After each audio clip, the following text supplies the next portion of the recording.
Welcome to Peter and Ruffy's Football Show here on STV. The main talking points on tonight's programme. Scott Brown is full of praise for Brendan Rodgers at Celtic. Kenny Miller reckons he can play football well into his 40s. Bjorn Jonsson is the player of the month at Hearts. And Ronaldo is a happy man. He's bagged his 4th Ballon d'Or. Just a few of the talking points. Ruffy and myself joined by Tuesday's Bootroom guest Joe Miller. There are Premiership games that we'll be discussing tonight. Aberdeen against Motherwell, and of course Celtic at home to Hamilton Accies as well. So first and foremost, congratulations to Bjorn Jonsson.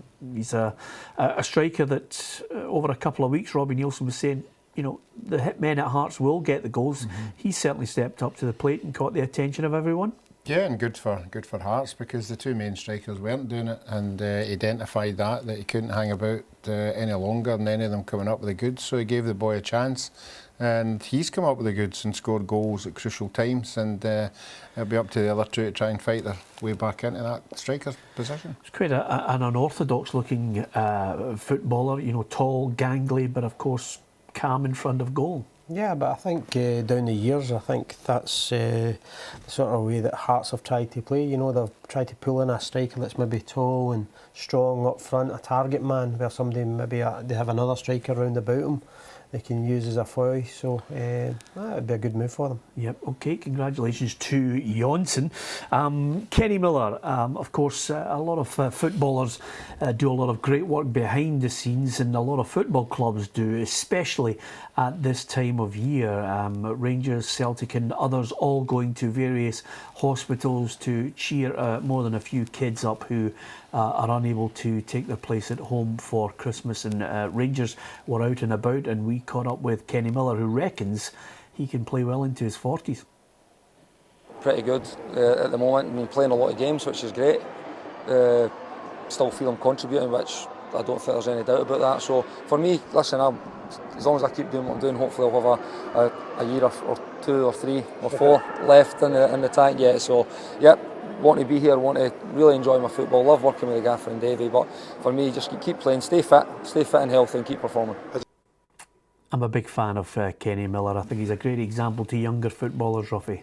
Yeah, I have no doubt that he could play into the 40s. I think the biggest problem would be where he's going to play into his 40s. When you've been at a club like Rangers for so long, you know, to drop down any division, you know, would be a big ask, and I think he would have to get his head round of that, you know, because there's no doubt when you've been there for so long and then you go to another club and the crowds aren't the same. But if he wants to keep playing, I don't think there's any problem for him at all. Yeah, one thing that always sticks in my head, I mean, that is the big dilemma for players, Joe, when you have to go down when you've played at such a high level. And Kenny loves the game. It always reminds me of Charlie Nicholas at Clyde. He actually, you know, once you actually leave the centre stage of the big clubs, you know, some people look at you and think, oh, I'll have you as you drop down the leagues and your speed's not there, and they want to say, oh, I'll put the tackle in there. Yeah, I think there's 2 things you can do is work your way down the levels again, and maybe if another club's interested. But I always feel if you've got a quality player like Kenny has, and you know, I think clubs can utilise them better. I think an example of that is maybe you know, Ryan Giggs at Man United, where he was used sparingly and maybe came on as a sub. And if Kenny continues to do what he's doing and finding the back of the net, and you know, is used sparingly at Rangers, then I don't see why he can't go and play into his 40s. Yeah, no commitment over a contract, but you know, Mark Warburton's already mentioned the fact that there will be a time to drop Kenny Miller, not when he keeps setting them up and scoring them, Ruffy. Yeah, I don't think he's got a problem in getting another year. I think he's done enough in this year, you know, to get another year, because he's the kind of player you want about the dressing room. There are a lot of young players there at Rangers, and he's fit enough, as you said. He's assisting, he's scoring goals, so why not give him another year? Yep, okay. We've got 2 fixtures to look forward to tonight. Up at Pittodrie, it's Aberdeen against Motherwell, and of course, January approaching, and the transfer window opens. Some players are in the final 6 months of their contract and wondering where they're going to go, if they're going to stay at a club. And Derek McInnes has more than a few players with that problem, 12 to be exact, and he freely admits he's not going to be able to keep all of them happy. Realistic to think that we can secure everybody down in long-term deals. We've tried, we've done that very well over the last few years, but as the team gets more spotlight on them, as we better the team does at times, individuals within that might want to exercise that right to look at their options, and I'm totally relaxed with it. I'm no, at times you want everybody to sign and sign long term, but I've got to be realistic with it as well. So I'm not getting caught up in it too much at the minute. I feel that we'll get good work done over the next wee while, and like we say, it's good to know if people aren't going to re-sign them, we can still plan, because we always look to try and work a window or two ahead of ourselves and plan for next season. So those targets and identifying players for next season is ongoing, and it's a constant really. So, but we want consistency within the squad, and I think we've had that over the last wee while, and I think it's served as well. I think this could be a blessing in disguise in the summer for Derek McInnes. It could be a chance to rebuild the Aberdeen side. I think over the last couple of years they've, for me, reached a ceiling. Yeah, I think every year we hear Derek talking about budgets. He knows he's not got as big a budget as Rangers and Celtic. It might be if he's got 12 out of contract, he maybe just wants 6 to be there, release the other 6 as wages, for people to bring other players in. But I think the problem he's got, agents will be, if the player has indicated that he's been there a wee while, he would like to try the Championship. We know the Championship's got a lot more money wage-wise, and people like now McGinn, you wonder whether if he would be tempted to something like that. Obviously he's come out the Euros. He's the kind of player I think Derek would be worried that he might lose. Yeah, of course, the immediate concern for Aberdeen is to dispatch Motherwell and maintain this battle for second place with Rangers. It's a strange one because we're getting tit for tat. I mean, it's fantastic for the back pages of any newspaper. Andrew Considine, the latest, to say, Aberdeen are going to finish second. They can do it. They can pip Rangers to it. Well, it seems to be every game, every time one of the two of them get a good result, then they'll be vying for second spot. But I think there's a long way to go, a lot of points to play for, and looking from the bottom 7 clubs, they're capable of taking points off anybody. So it's a difficult league this year, where everybody's, every point's been battled for, and but I think there's a long way to go between now and the end of the season. Yeah, Motherwell, the opponents tonight for Aberdeen, and Mark McGee, former Don's boss, of course, feels confident on their day they might nick something. We can go up there and lose 5-1. We know that, but we also know that in the right day we can go up there and give them, problems. I said after the Kilmarnock's result about Kilmarnock that we've lost 5 before and then come back and won the next game, and that's the nature of this league. Because Kilmarnock, St Johnstone went up there and got a 0-0. So we feel as if on giving the right approach and giving the right information to the players that we can go up there and make life difficult for Aberdeen. But what you said is also true. You go up there, you win, lose or draw, and you go to the next game. Well, Motherwell are still, looking towards trying to maintain, a stride towards top 6 and stay there into the new year. Ruffy, I don't see them being involved in any kind of relegation dogfight. But as Joe, just picking up what Joe said there, is it more tense? Do you sense it being even more tense this season because there's nobody, almost, cut off at the bottom? Yeah, I think it's a wee bit more tense for Motherwell because Motherwell have been there. A lot of the players at Motherwell know exactly what it feels like to be in that playoff position and having to play these 2 games that are so crucial for their livelihood. So they'll not want to be in that position. You think that'd be the driving force for the Motherwell players. But as Joe said there, I don't think there is anything between all these teams this year at the bottom. I think they're all capable of beating each other. So again, it'll be whichever one of these teams, can go on a wee run. Who did you pick, Joe, to get relegated? Well, looking at it, we've been looking at it for the past few weeks, and we've seen the league kind of split up into 3 sections where you've got Celtic running away with it, and then you've got Hearts, Aberdeen and Rangers vying for the second spot. Then there's the rest who are looking for a top 6 spot. But I actually think, for Aberdeen and Rangers and Hearts, they need to show a bit of consistency and pick up results if they want to be second. But for the bottom sides, you know, I think it's a toss of the coin. I mean, every year we think that maybe Hamilton or somebody like that has gone down, but sorry, that's it. Yeah, okay, yes. Still didn't get the name out of Joe who he picked for Hamilton. relegation. Hamilton, okay, we got it. We'll have Ronaldo after the break.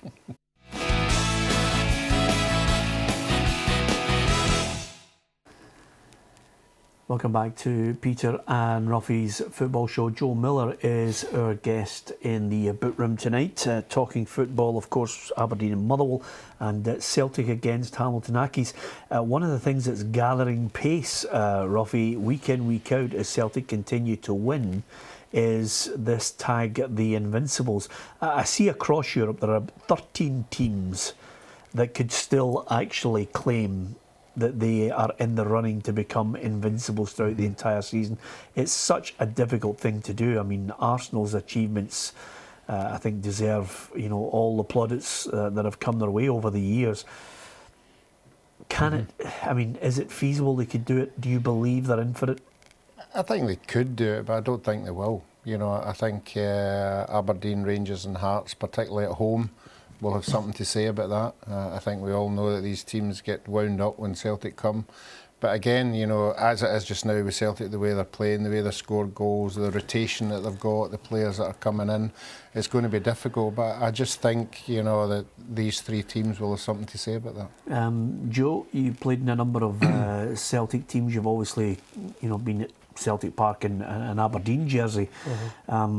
Is it about mindset? I mean, I look at the squad and it's strong.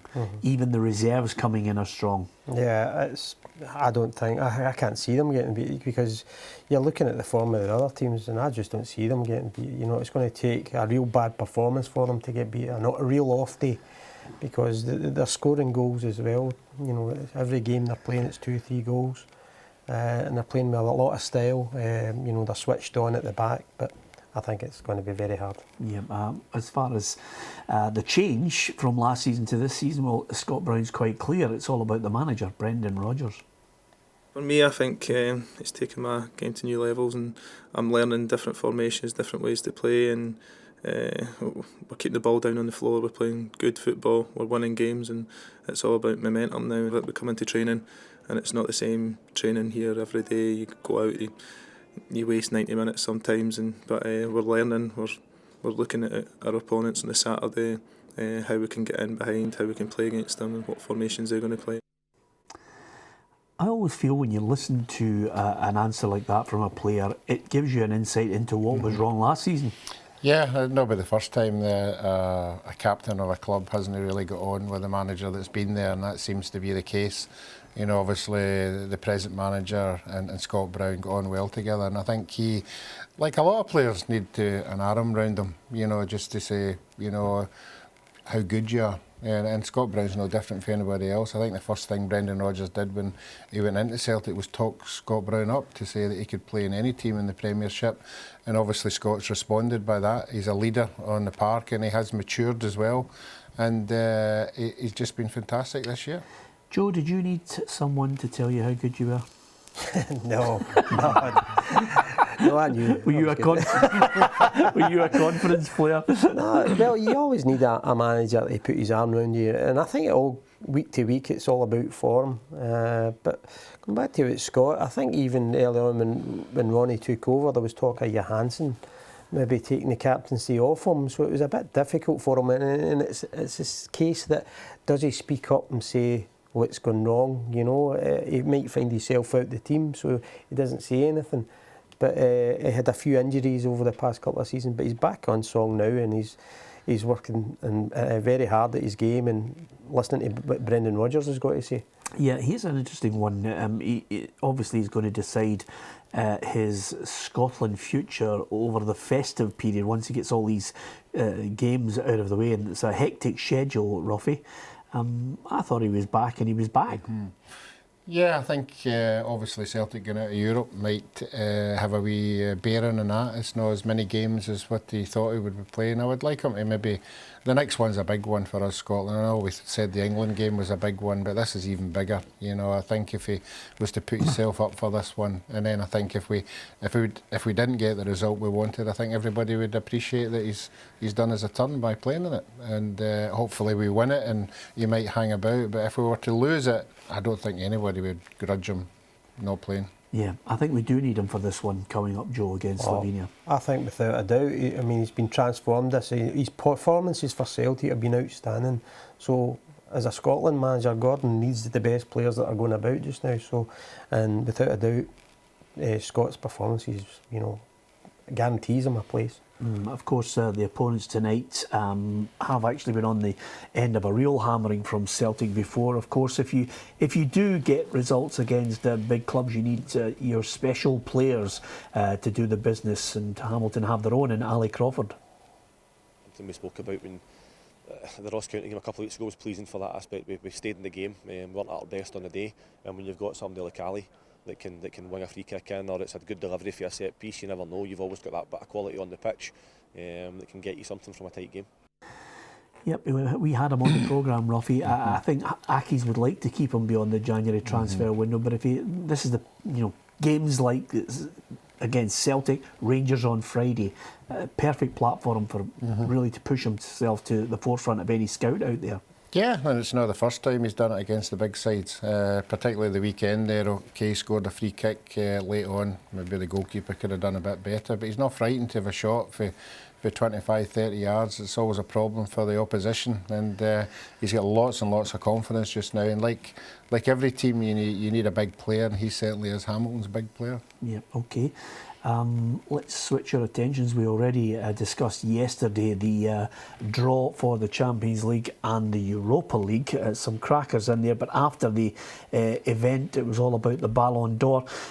It has changed, just in case you're wondering, it has changed. FIFA took it under their umbrella then, because it was a French magazine that initially all the journalists were voting on it, and then they got together, and now it's going to be split up again. Following this, you'll need a Philadelphia lawyer, to be honest with you, but nevertheless, there is a big golden ball, and someone wins it, and it was Ronaldo.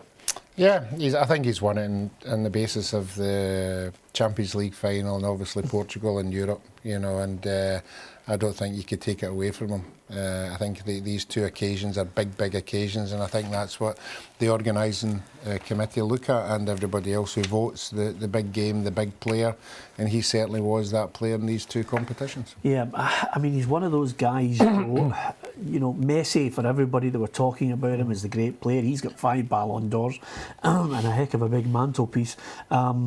But Ronaldo just relentlessly kept working harder and harder. I mean, I can remember one journalist, the Spanish journalist, Guillem Balaguer, saying at the start of the season that Ronaldo was on the slide. Yeah, I mean, I think we've just read the other day there that he's not as good a player as, that's what they're saying over in Spain. He's not as good a player as what he was a few years ago, but so he's one player that doesn't lack confidence, and I think overall he's had a couple of great competitions with the European and competition for his country, and I think he deserves it.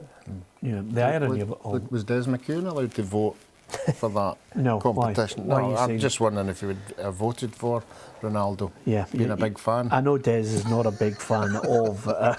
He's not a big fan of Ronaldo, but he's worked hard at it.